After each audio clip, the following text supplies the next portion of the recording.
Software form అంటే ఎంత ఫామ్గా ఉండాలి, కానీ నువ్వు చిచ్చి. సార్ సాఫ్ట్వేర్ వాళ్ళందరూ సాఫ్ట్గా ఉంటారనుకుంటున్నామేమో, నాలా హార్డ్గా ఉండే వాళ్ళు కూడా ఉంటారు. ఇంకోసారి ఇలానే చేసావనుకో ఫైర్ చేస్తా. Okay sir. సాఫ్ట్వేర్ అంటాడేంటి? సాఫ్ట్వేరా? అదేంటి, ఆయన ట్యూషన్ మాస్టర్ కదా. ఈడ కూడా మధ్యలో. ఏమైందిరా ఆలోకే? ఏం చెప్పమంటావరా, నా టీం వాళ్ళతో ఎప్పుడూ తలనొప్పే. తలనొప్పా? ఒక నిమిషం ఆగు. ఏంటి ఇదిగోరా, ఐఆర్ఫిన్ 20,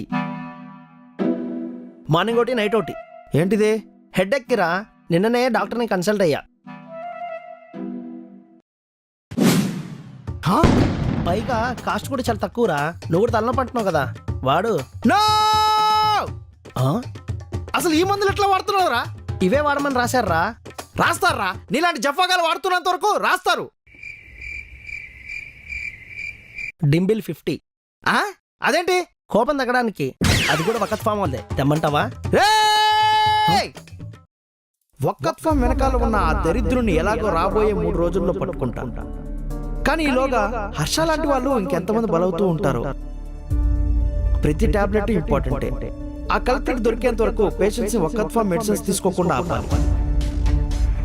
అంటే అసలు డాక్టర్స్ వకత్ ఫామ్ మెడిసిన్స్ ప్రిస్క్రైబ్ చేయకుండా ఆపాలి.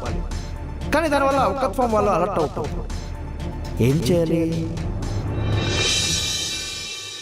ఎస్, కుంభకర్ణగాడి అడ్రస్ ఏది?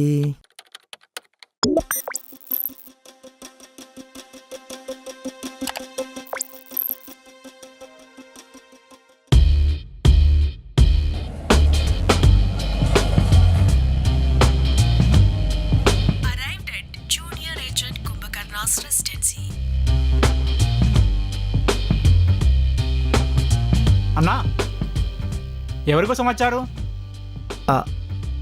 ఏం చెప్పాలి? కుంభకర్ణ అని మాత్రం చెప్పకూడదు. ఎందుకంటే నాకు కుంభకర్ణకి లింక్ ఉందని మాకు తప్ప వేరే ఎవ్వరికి తెలియకూడదు. మరి ఈ అపార్ట్మెంట్లో దూరాలంటే ఏం చెప్పాలి?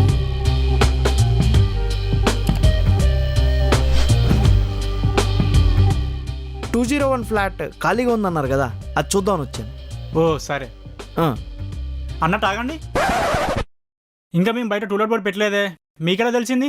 ఇంతకు ముందు 201లో ఉన్న టెనెంట్ ఎవరు? Rao and family. ఓ అదే, ఇంతకుముందు అదే ఫ్లాట్లో రావు గారు ఉన్నారు కదా, వాళ్ళు బాగా తెలిసిన వాళ్ళు. వాళ్ళు ఖాళీ చేస్తానంటేను నేను చూద్దామని వచ్చాను. ఓ అలానా, సరే వెళ్ళండి. తాళం వేసలేదుగా? లేదు, వెళ్ళండి.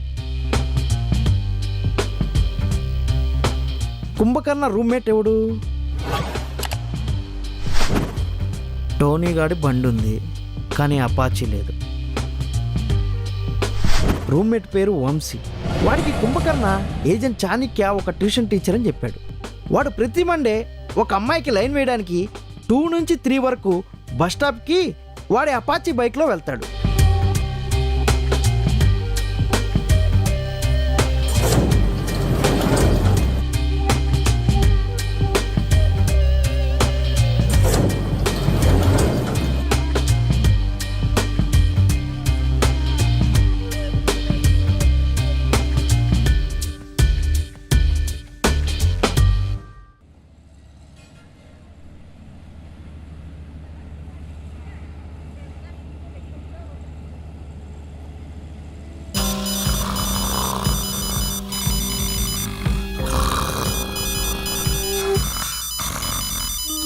ఫోన్ ఎత్తలేదంటే పడుకున్నాడు అనమాట.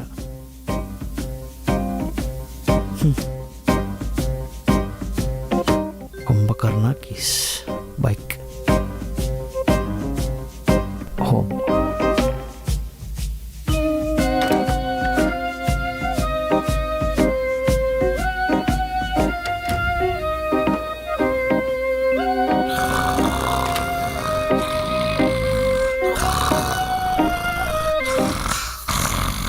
వీడొకడు ఎప్పుడు కొనుక్కున్నావు.